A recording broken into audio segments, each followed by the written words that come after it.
본 방송에서 제공하는 투자 정보는 투자 판단에 대한 조언입니다. 방송에서 제공하는 주식의 가치, 가격 상승 및 가격 하락에 대해서는 방송사에서 보장하지 않습니다.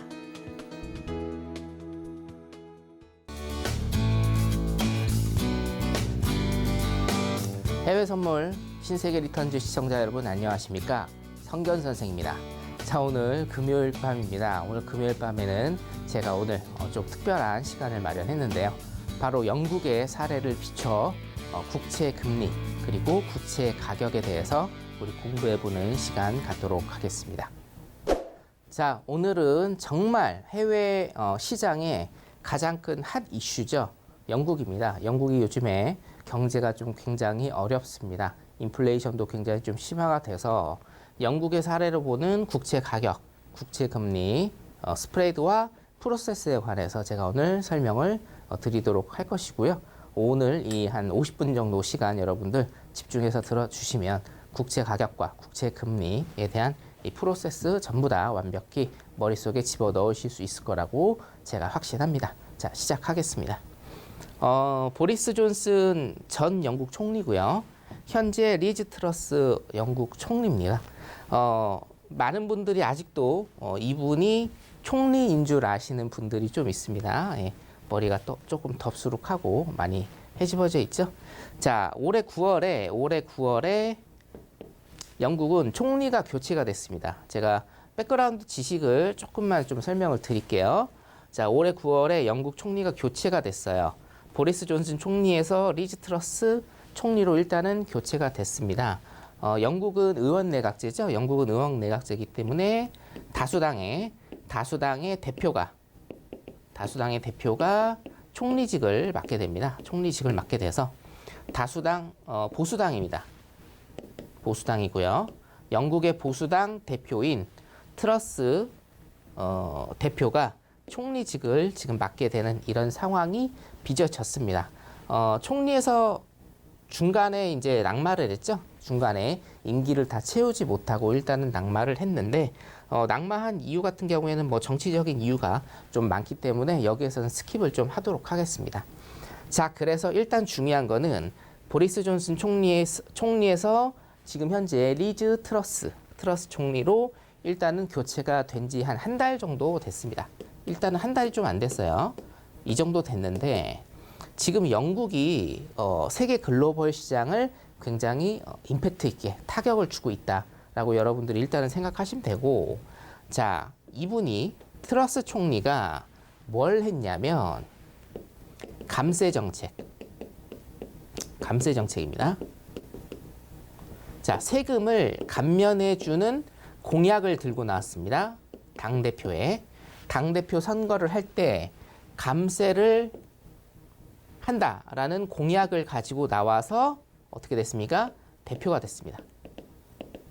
다수당 대표가 됐기 때문에 이분이 지금 영국의 총리가 된 거거든요. 자, 이 감세 공약이 굉장히 시장에 임팩트를 주는 이런 공약이 됐다. 자, 무슨 얘기냐? 자, 영국은 현재 인플레이션율이 굉장히 높습니다. 자, GDP랑 한번 비교를 해보죠. 자, 영국의 GDP와 CPI입니다. GDP와 CPI. 자, 자료를 보시면 1위가 미국, 중국, 일본, 독일, 영국입니다. 그리고 우리나라가 지금 10위권 안에 들어가 있고요. 자, 영국은 세계 GDP가 5위인 국가입니다. 굉장히 막강한 나라라고 할 수가 있습니다.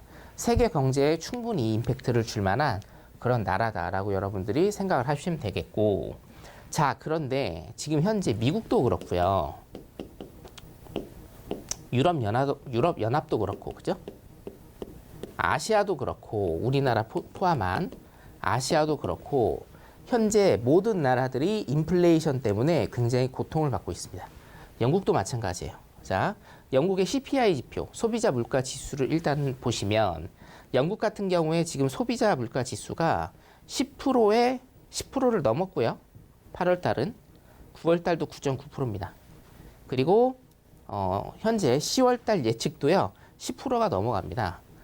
영국 같은 경우에는 굉장히 인플레이션이 지금 심합니다. 우리 미국이 현재 9.1%에서 CPI 기준입니다. 소비자 물가지수 기준으로 9.11%에서 8.5%까지 내려오고 8.3%까지 일단은 내려왔어요.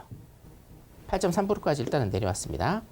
자, 10월 첫째 주 기준입니다. 10월 첫째 주 기준으로 8.3까지 일단은 내려왔고, 자, 미국 같은 경우에는 보세요. 9.1%였을 때 어땠어요? 시장이 엄청난 충격을 받았다.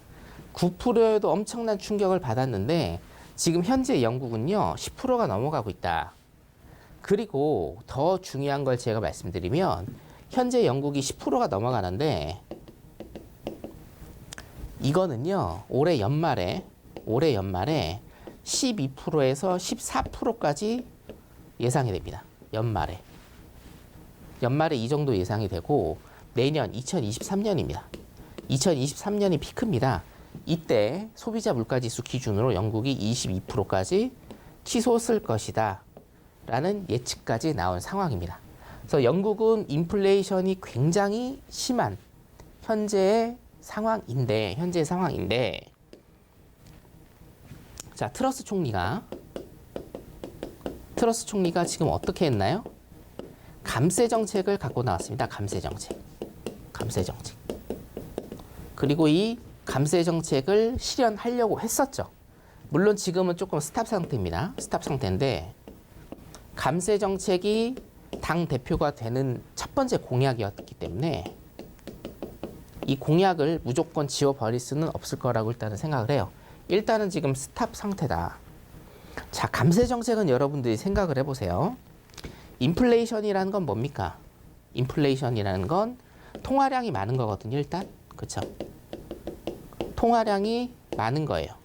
통화량이 많으면서 화폐의 가치가 내려가는 것, 물가가 지속적으로 상승을 하는 게 인플레이션입니다. 그렇죠? 인플레이션인데 자, 감세 정책을 펼친다라는 거예요. 감세 정책. 여러분. 감세 정책. 자, 인플레이션이 이렇게 심화가 되면 미국도 똑같죠. 미국은 지금 어떻게 하고 있어요? 미국은 금리를 올려서 통화량을 빨아들이고 있어요. 그렇죠? 이게 통화정책. 통화정책을 이렇게 쓰고 있는데 우리나라도 마찬가지고요. 자, 통화량이 많아지고 인플레이션이 커지니까 금리 인상을 통해서 통화량을 빨아들이고 있는데 감세 정책이라는 건 여러분 뭡니까? 감세. 내가 정부에 내야 될 세금, 기업이 정부에 내야 될 세금을 줄여준다라는 거죠. 그렇죠? 자, 돈을 빨아들이는 게 아닙니다. 감세 정책은 뭡니까? 돈을 시장에 더 푸는 효과를 가져온다. 자, 다시. 세금을 더 많이 걷는다라고 하면 뭐예요? 세금을 더 많이 걷는다라고 하면 시장에 돈을 빨아들이는 겁니다. 그럼 세금을 적게 걷는다. 감세를 한다. 세수를 감해준다. 뭡니까? 시장에 돈을 푸는 효과가 나타나는 겁니다. 뭔가 이상하죠? 자, 인플레이션이 지금 심화가 돼서 이 정도의 통화를 빨아들여야 되는데 지금은 뭐예요? 영국 같은 경우에는 여기에 던져주는 겁니다. 뭔가 조금 이상하죠? 자, 이거는 흡사. 제가 이렇게 조금 비유를 많이 좀 들어드리는데 내가 빚이 1억이 있습니다. 내가 빚이 1억 있어요. 내가 회사원입니다. 월급이 동일해요. 월급이 같다라고 치면 자, 자영업자로 하죠. 그냥 자영업자로 하겠습니다. 자영업으로 하면 자, 내가 빚이 1억이 있는데 A라는 사람은 내가 재료비도 아끼고 아르바이트생도 해고를 하고 내가 홀서빙을 하면서 뭡니까? 아끼는 거예요. 아낀다.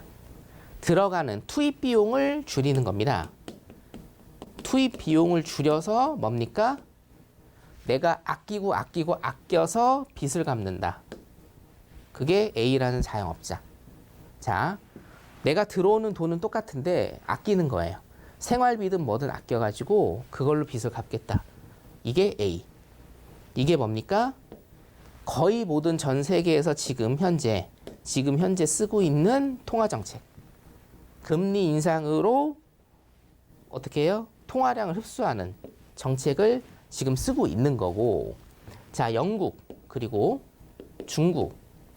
영국과 중국이 쓰고 있는 정책은 뭡니까? 내가 자영업자인데요. 투자를 더 하는 거예요. 빚을 더 늘려서 투자를 더 하는 겁니다. 인테리어도 다시 하고요. 매장도 더 크게 하고요. 메뉴도 더 많이 만들고요. 자, 메뉴 더 많이 만들려면 주방에 인원들도 고용을 해야 되고, 인테리어랑 홀을 늘리니까 아르바이트생도 더 고용을 하는 겁니다. 그래서 어떻게 해요? 투자를 더 늘려서 매출을 더 띄우겠다. 매출. 아끼는 게 아니에요. 매출을 더 띄워서 빚을 갚겠다라는 겁니다. 자, 이게 뭐예요? 여러 나라에서 하고 있는 통화 정책, 그리고 영국과 중국에서 하고 있는 통화 정책입니다. 영국의 정책들이 굉장히 임팩트 있는 이유는 뭐냐면 이런 거죠. 자, 영국은요, 현재 영국은 GDP 5위 국가이면서 시장에 뭐예요? 시장에 돈을 더 풀고 있어요. 자, 유럽 같은 경우에도 지금 인플레이션이 굉장히 심화가 되면서 금리를 어떻게 합니까? 금리를 계속적으로 올리고 있죠. 근데 영국은 뭐예요? 반대로 간다 이 말이에요. 반대로. 물론 여러분, 유럽과 영국은 따로 띄워놓고 생각을 해야 됩니다. 왜냐? 영국은 브렉시트, 그렇죠? 유럽연합에서 탈퇴를 했기 때문에 자, 파운드를 쓰고 유로를 쓰죠. 따로 떼어놓고 생각은 해야 되지만 영국이란 나라 자체가 뭡니까? 세계 GDP 5위 국가입니다. 예, 5위 국가가 지금 시장에서 돈을 빨아들여야 되는 시기에 시장에 돈을 더 푸는 감세 정책을 발표하니 미국뿐만이 아니라 유럽 시장이 흔들리는 거고, 미국과 유럽 시장이 흔들리니 우리 아시아 시장이 흔들리는 겁니다, 여러분. 그래서 영국 같은 경우에는요, 지금 영국이 어떤 통화 정책을 쓰고 있고 어떤 재정 정책을 쓰고 있는지 여러분들 잘 아셔야 돼요. 영국은 완전 반대로 가고 있다 이겁니다. 반대로 가고 있다. 자, 그러면 지금 그래서 파운드화의 가치가 어떻게 되느냐. 영국은 이제 파운드를 쓰죠. 유로를 안 쓰고. 영국도 굉장히 지금 어려운 처지에 있기 때문에 자, 2022년부터고요. 2022년부터 사실은 어떻게 됩니까? 2021년 6월부터 파운드화는 굉장히 큰 폭으로 가치 하락이 되고 있습니다. 굉장히 큰 폭의 가치 하락이 되고 있다. 자, 파운드화의 가치가 떨어진다라는 것은 뭡니까? 경제가 굉장히 불안정하다라는 거죠. 경제가 굉장히 불안정하다. 달러 대비해서 가치가 굉장히 낮아지고 있다. 경제가 굉장히 불안정하다. 자, 그러면 지금 영국 국채가 굉장히 많이 폭등을 하고 있다. 영국 국채가 엄청나게 많이 폭등을 하고 있습니다. 자, 1년물 같은 경우에도 1년물을 좀 대표적으로 갖고 왔는데, 자, 10월 초 현재 기준으로 4.4죠. 4.4가 넘어갔는데 올해 1월에는 0.7이었어요, 여러분. 올해 1월에는 0.7이었고요. 현재 4.4입니다. 몇 배죠? 6배가 넘게 폭등을 했습니다. 단 10개월 사이에. 10개월 사이에 폭등을 했습니다. 자, 근데 여러분 이거 보시면 어떤 게 기억나십니까? 어떤 거를 떠올리시나요? 자, 미국도 마찬가지예요. 미국도. 자, 미국 같은 경우에 올 초에 0.39였어요. 0.4 정도로 보죠. 0.4에서 지금 몇이에요? 4.3입니다. 단 10개월 만에 10배 이상 폭등을 했습니다. 여기는 10배 이상 폭등을 했다. 자, 여러분, 미국의 국채금리도 폭등을 하고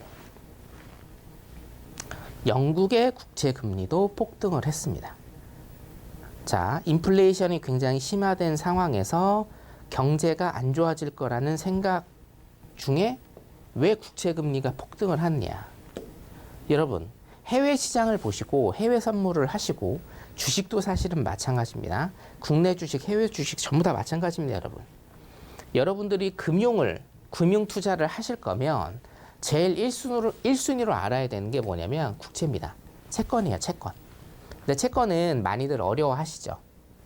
자, 제가 말씀드리는 딱 이 테두리만 아시면 돼요, 여러분. 여러분들 무슨 강의를 하시거나 자격증을 따시거나 그렇죠? 누구를 뭐 가르쳐 주시거나 이런 게 아닌 이상은 제가 말씀드리는 이 테두리 안에서만 여러분들이 공부를 하시면 된다. 자, 이게 사실은 핵심 포인트예요, 여러분. 국채금리는요, 국가의 대외 신용도의 문제다. 자, 다시. 국채금리는 국가의 대외 신용도의 문제입니다. 신용도. 이것만 기억하시면 돼요. 자, 우리도 은행 가서 대출을 받을 때 대출 금리가 어떻게 나옵니까? 대출액하고 대출 금리가 어떻게 나와요? 내가 월급이 얼마인지 연봉이 얼마인지 플러스 뭡니까? 내 신용 등급이 몇 등급인지에 따라서 여러분들 대출금이 다르죠. 국가도 뭐예요? 똑같습니다. 국가도 국가의 신용도가 있어요. 그 대외 신용도에 따라서 뭔가가 달라지는데 뭐가 달라지느냐? 바로 채권 금리가 달라진다. 자, 미국의 예를 들면 보세요.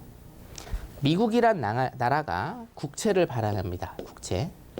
국채를 발행해요.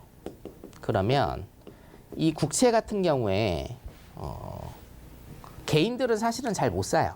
개인들은 사실은 잘 못 사고 미국이 국채를 발행하면 거의 대부분이 어디로 빠져나가냐면 다른 나라가요, 이 국채를 삽니다. 이 국채는요, 다른 나라가 왜 사냐면 이거를 달러라고 생각하시면 돼요. US 달러. US 달러하고 동일하게 여러분들이 미국 달러 있죠? US 달러하고요, 동일하게 여러분들이 생각하시면 돼요. 미국 국채를.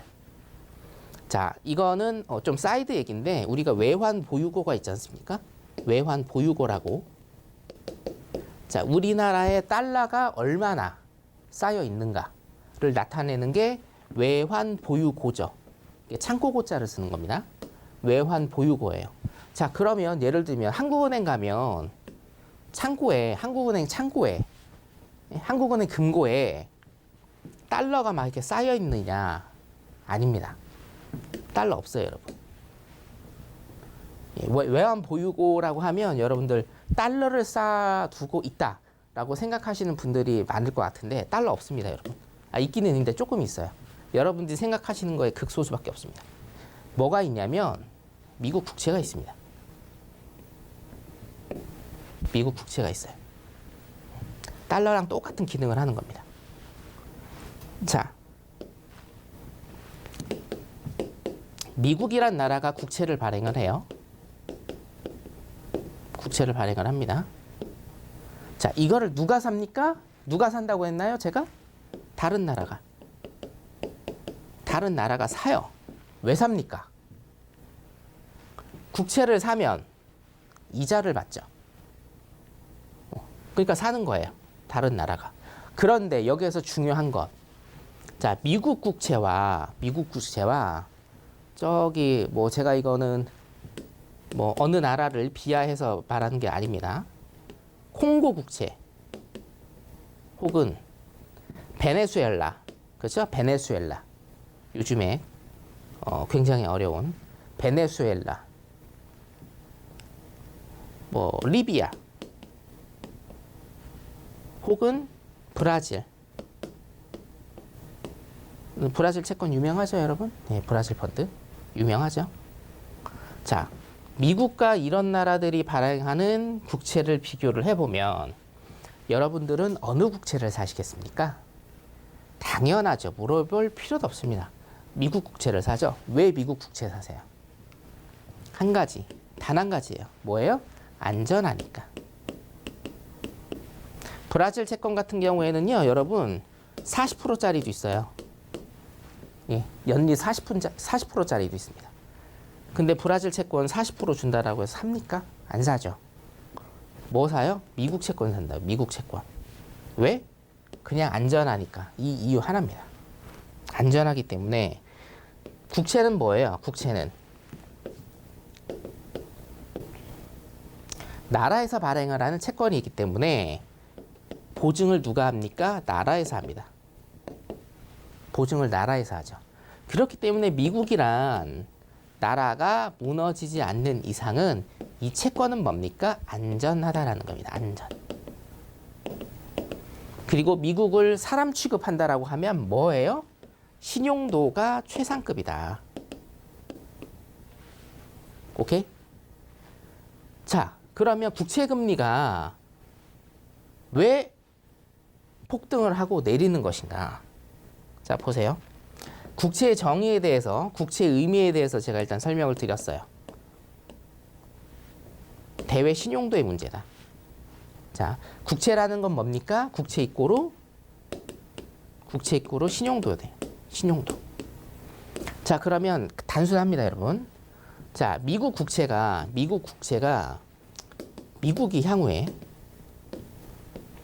향후에 경제가 조금 어려워진다.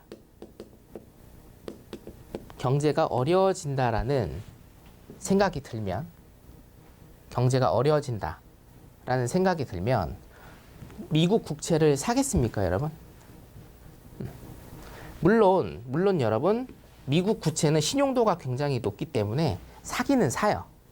근데 경제가 어려워진다라는 거에 대해서 단편적으로는 어떻게 됩니까? 국채에 매입하는 거를 줄일 거예요. 그렇죠? 국채 매입을 줄이면 국채에 대한 수요가 어떻게 돼요? 줄어들죠. 국채에 대한 수요가 줄어들면 국채 가격은 어떻게 됩니까? 다운되죠. 국채 가격이 다운되면 국채 금리는 어떻게 돼요? 오릅니다. 그래서 오르는 거예요. 이해되시나요? 프로세스 다시 한번. 자, 이거 굉장히 중요한 얘기고 굉장히 쉬운 얘기입니다, 여러분. 수요와 공급 원리만 아시면 돼요. 수요와 공급. 경제학은요, 수요 공급만 알면 다 풉니다. 거의 99% 다 풀어요, 모든 문제를. 자, 다시 한번 해드릴게요. 자, 어떤 나라에, 미국이 아닙니다. 미국이라고 말씀드리면 헷갈리실 것 같아서 어떤 나라의 국채가 있는데 이 A라는 나라의 향후 경제가 안 좋아질 것 같아요. 그러면 국채는 뭐예요? 신용도의 문제잖아요. 근데 A라는 나라가 경제가 안 좋아질 것 같아. 그러면 신용도가 떨어지겠죠. 그럼 다른 나라에서 국채를 삽니까? 이 나라 거를 안 산다. 국채 매입을 안 한다고요. 국채 매입을 안 한다는 얘기는 뭐예요? 수요가 줄어든다고요. 수요가 줄어들면 가격은 어떻게 된다고요? 다운된다고요. 어떤 상품의 가격이 다운되면, 예? 채권 가격이 다운되면 채권 금리는 어떻게 된다고요? 오른다고요. 이게 키포인트라고요. 이게 키포인트입니다. 영국으로 돌아볼까요? 제가 왜 영국 얘기를 꺼냈느냐? 영국과 미국이 똑같기 때문이고 미국도 지금 어려워 죽겠는데 영국 때문에 더 어렵다. 자, 영국의 채권 금리가 국채 채권 금리가 폭등을 한다. 영국 같은 경우에는 인플레이션이 굉장히 심화되고 있고 현재 데모도 굉장히 많이 일어나고 있습니다. 영국 경제가 암울하다라고 판단이 들면 영국에서 발행하는 국채에 대한 수요가 어떻게 돼요? 줄어들죠. 국채 수요가 줄어들면 국채 가격은 어떻게 됩니까? 수요가 줄어드니까 국채 가격 다운되죠.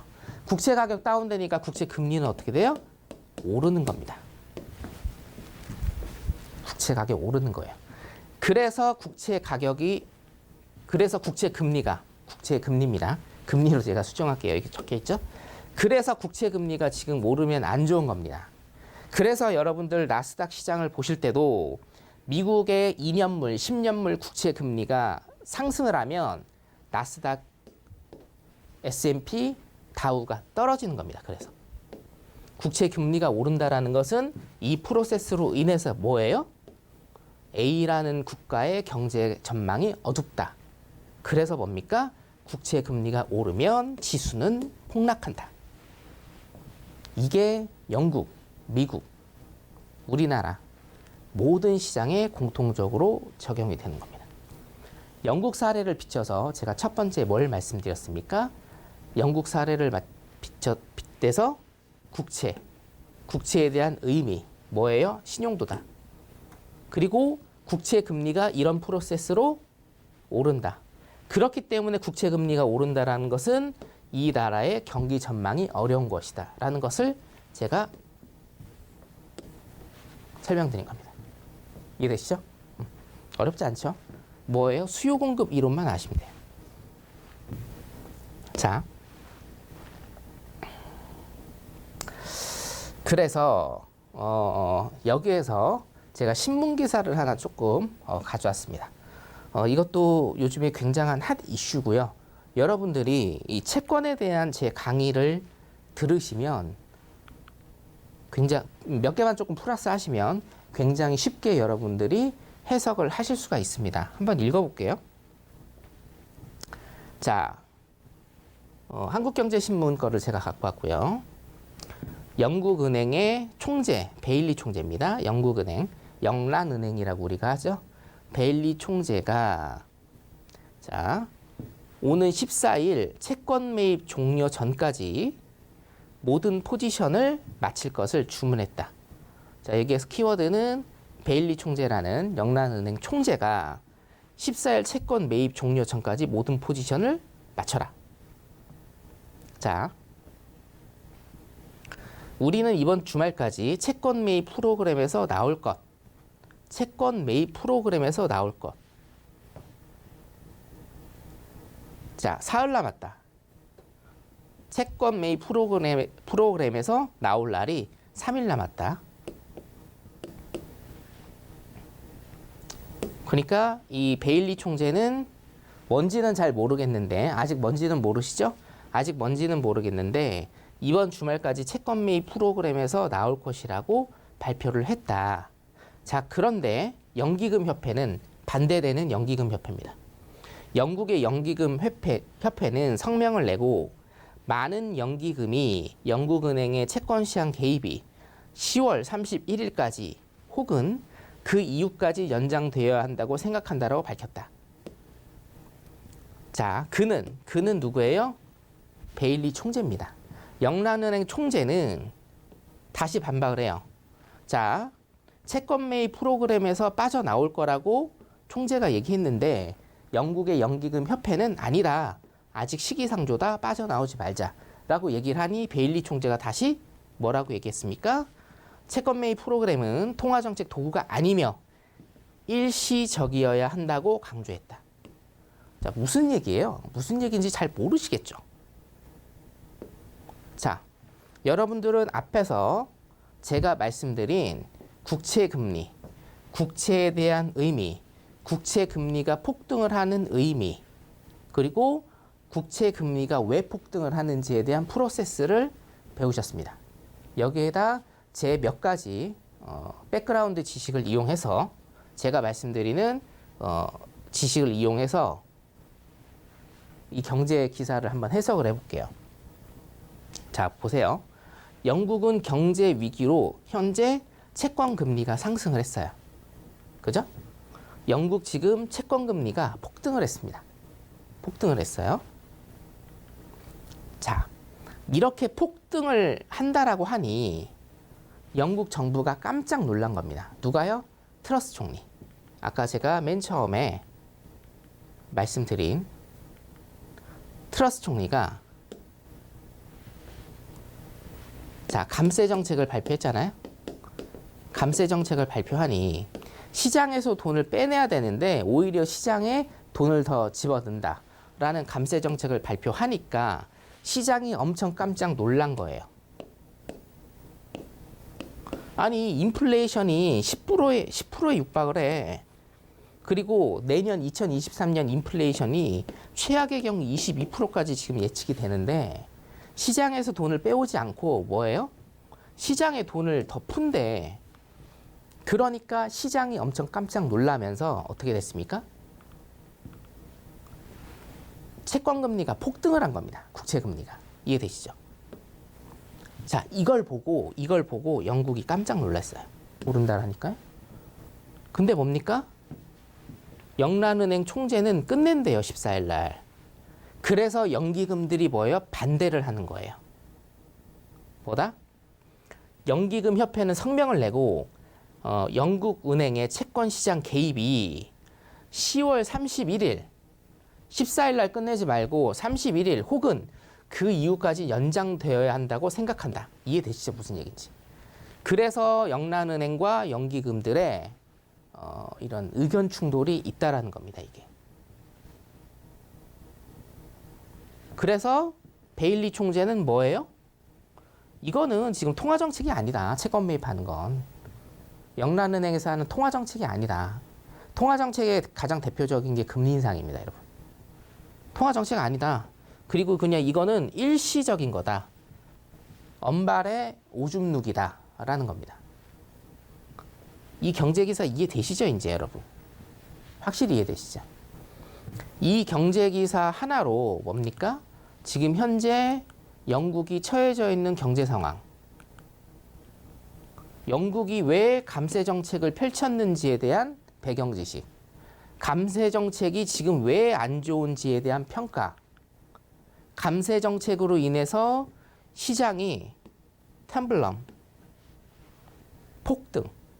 폭등을 했고 채권 시장이 폭등을 했고 이 채권 금리가 폭등하는 게 왜 안 좋은지에 대한 설명. 거기에 채권 금리가 계속적으로 오르는 게 안 좋으니 왜 영국 정부에서 채권 금리를 낮추려고 채권 매입을 하는지에 대한 설명. 그리고 채권 매입에 대한 이 시장의 개입이 14일 날 끝난다라는 설명까지. 그리고 현재 미국 시장이 이 기사로 인해서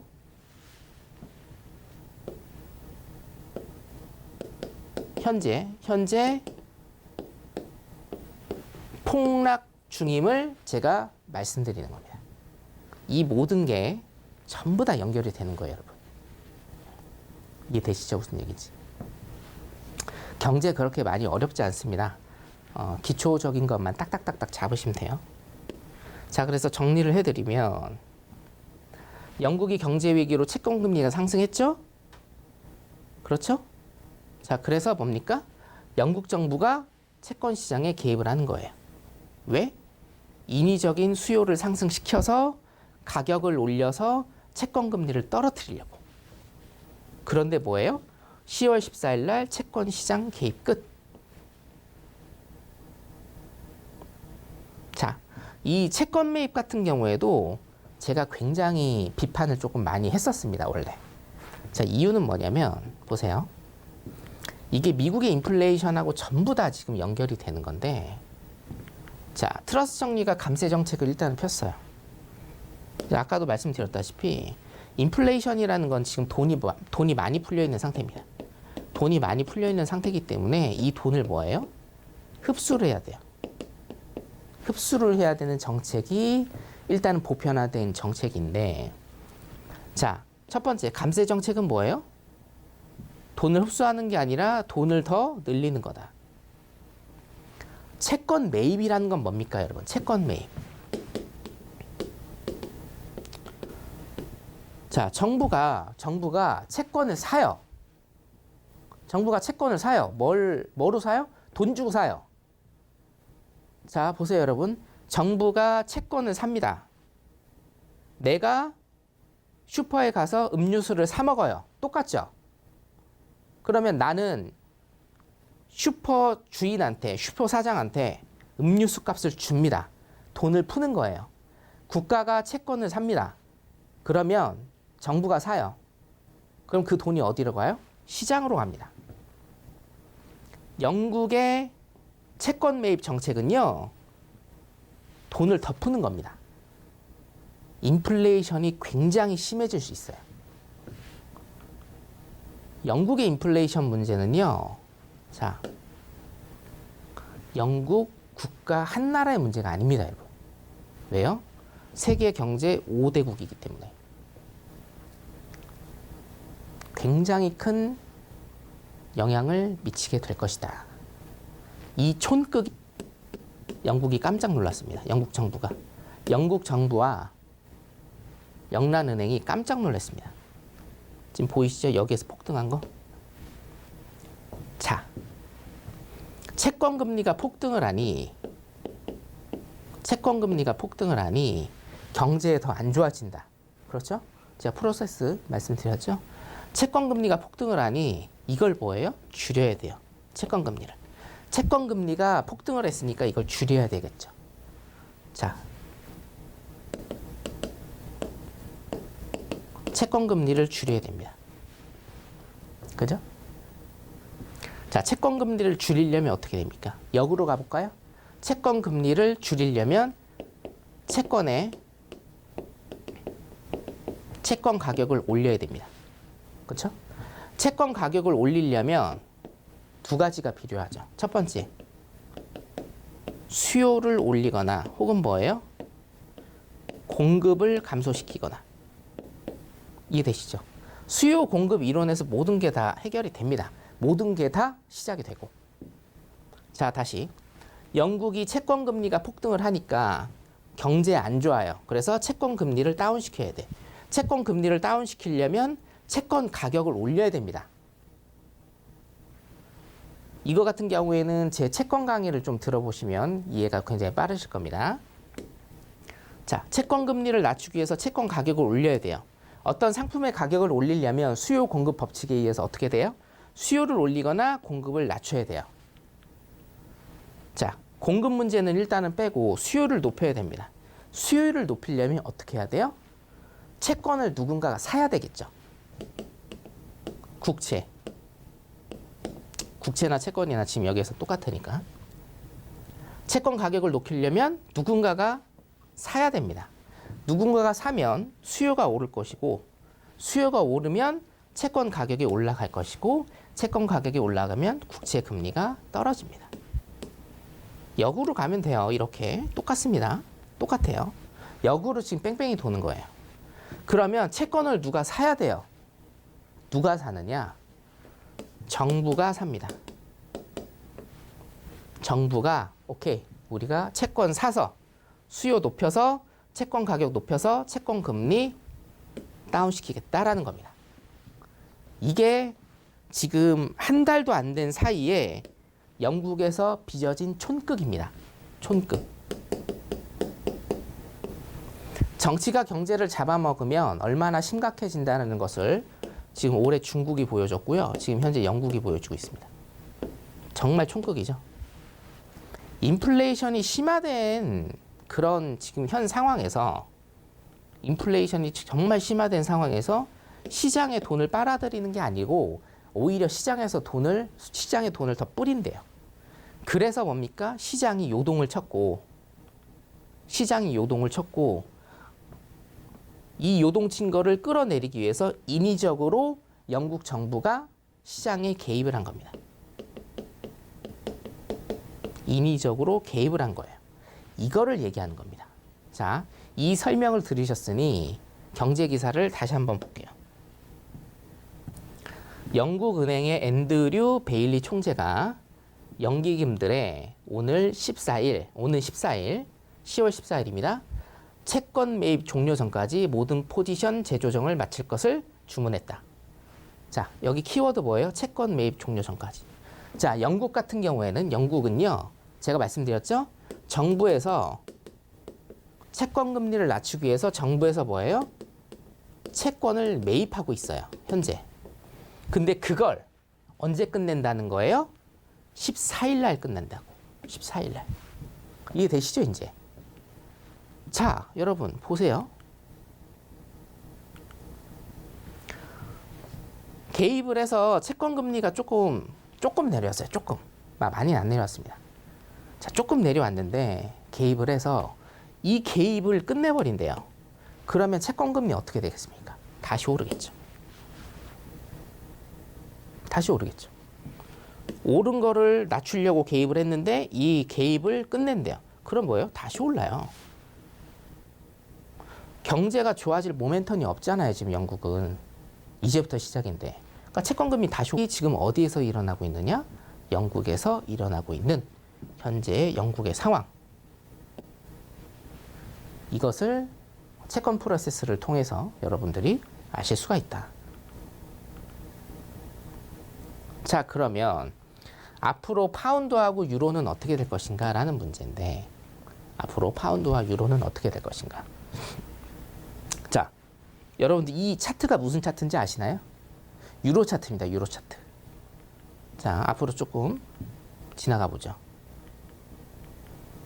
이 차트는요, 파운드 차트거든요. 어때요? 똑같죠? 똑같지 않습니까? 자, 지금은 금리에 관해서 제가 설명을 드릴게요. 자, 여기에서의 금리는요, 채권 금리가 아닙니다. 채권 금리가 아니라 우리가 기준금리 혹은 정책금리라고 불리우는 중앙은행에서의 금리 문제를 제가 알려드릴게요. 자, 그럼 유로와 파운드는 어떻게 갈 것인가에 대한 질문이 굉장히 요즘에 좀 많이 들어오고 있습니다. 제가 뭐 노란톡방이나 이런 데서 설명을 쭉 해드리면, 앞으로 파운드와 유로도 사실은 우리나라 원도 마찬가지인데요. 원도 마찬가지인데, 제가 항상 말씀드리는 게, 특히나 유로 같은 경우에는 하방 압력이 더욱더 거세질 예정이니, 어떤 단타 위주의 단타 위주의 어떤 매매 트레이닝보다 뭐를 하라고 제가 말씀드리나요? 장기 위주, 최소 스윙 위주의 트레이딩 전략을 여러분들이 세우셔야 된다. 이유는 뭐냐면, 자, 우리 금리라는 게 있죠. 금리. 제 방송을 많이 보신 분들은 아시겠지만, 제가 금리에 대한 정의를 말씀을 드렸습니다. 금리에 대한 정의 뭔가요? 정의. 자, 아시는 분들 TV 앞에서 외쳐주세요.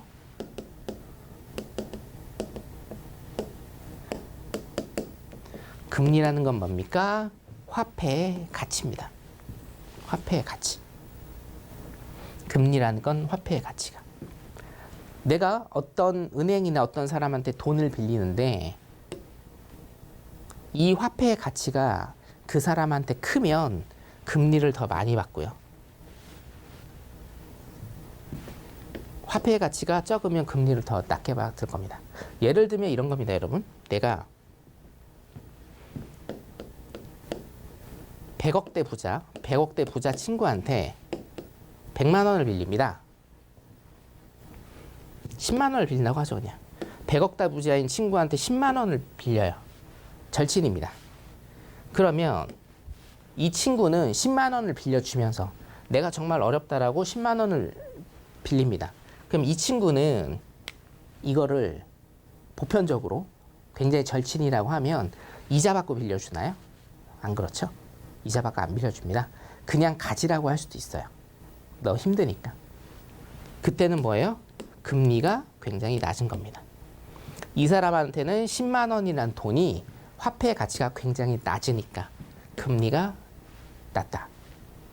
자, 그런데 전 재산이 100만 원인 사람한테 내가 10만 원을 빌립니다.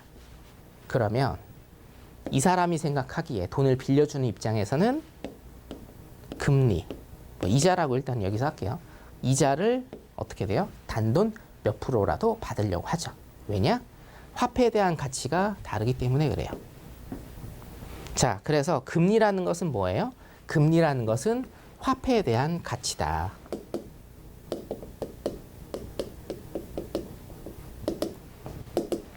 자, 근데 환율이라는 건 뭡니까, 여러분? 환율. 상대 국가와 현재 기준이 되는 국가 사이에 뭐예요? 교환 비율이에요. 교환 비율. 그쵸? 자, 이게 뭐예요? 똑같아요.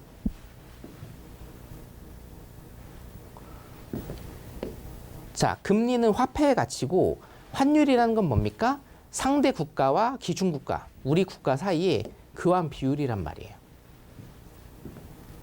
자, 그래서 금리, A라는 나라의 금리와 B라는 나라의 금리를 비교했을 때 A라는 나라의 금리가 높다라고 하면 화폐의 가치 또한 어떻게 된다? 화폐의 가치가, 금리는 화폐의 가치니까 더 높은 겁니다. 자, 유로 차트가 계속적으로 내려가는 것. 그리고 파운드 가치의 차트가 계속적으로 내려가는 것은 동일합니다. 왜요? 미국이 기준금리를 계속적으로 올리고 있어요. 자, 영국, 유럽은 기준금리를 올리고는 있으나 어떻게 됩니까? 미국만큼 기준금리를 올릴 수가 없습니다. 따라가지를 못해요. 자, 금리 인상 차이가 이렇게 나니까 금리는 뭐다? 화폐에 대한 가치다. 그럼 화폐에 대한 가치가 어디가 커요? 미국이 큽니다. 미국이 크니까 어떻게 돼요? 쭉 하향으로 내려갈 수밖에 없는 겁니다. 이해되시죠? 앞으로 어떻게 될 것이냐? 굉장히 간단합니다. 앞으로 미국은 기준금리를 올해 11월, 12월에 계속적으로 올릴 예정이고, 미국이 기준금리를 올리는 만큼 영국과 유럽이 기준금리를 올리지 못한다라고 하면 이 갭 차이는 더 많이 날 것이고, 이 우하향하고 있는 이 차트는요, 더 지속적으로 우하향하게 됩니다. 이건 뭐예요? 금리에 대한 기본적인 정의, 금리가 무엇인지에 대한 기본적인 정의만 알고 있으면 기본적 분석을 하는 것, 기술적 분석을 하는 것은 굉장히 쉽다라는 겁니다. 이해되십니까? 그래서 저는 파운드나 유로 여러분들이 이제 질문을 올려주실 때 항상 말씀드리는 거, 단기적으로 수익 내지 마라. 그리고 계속적인 하방을 봐라. 장기적으로 해라. 왜냐? 지금 상식적으로도 절대 미국의 기준금리 올리는 속도를요, 다른 나라가 전 세계에서 어느 나라도 따로 잡을 수가 없어요. 그럼 뭐예요? 환율 격차가 더 커지는 거예요. 화폐의 가치가 더 커져서 다른 나라 국가의 화폐 차트, 통화 차트는 계속적인 우하향을 보일 수밖에 없는 겁니다. 별로 어렵지 않죠? 투자 전략 어떻게 세우셔야 될지 아실 겁니다. 자, 여러분, 오늘은 영국 사례를 빗대어서 제가 채권에 대한 프로세스, 전반적인 것, 채권 금리, 채권 가격, 왜 영국이 채권 시장 매입을 통해서 금리를 낮추려고 하는지, 그리고 기준금리에 따라서 앞으로 파운드와 유로 및 다른 아시아 국가, 어떤 국가든지 상관없습니다. 미국이 기준금리를 올림으로 인해서 그 속도를 따라잡지 못하는 이상은 전반적으로 통화 차트는 모두 다 우하향이 될 것이다라는 이런 진단까지 오늘 공부를 했고요. 어떻게 큰 도움 되셨는지 모르겠습니다. 자, 오늘 금요일입니다. 여러분, 조금 금리에 대해서 조금 지루한 그런 이론이었지만 제가 최대한 재밌게 좀 설명을 해드리려고 준비를 해봤습니다. 자, 제 강의 좋으셨다라고 하면 피드백 많이 주시고요. 저는 다음 주 월요일 날 스튜디오에서 여러분들과 함께 하도록 하겠습니다. 편안한 밤 되시기 바랍니다. 감사합니다.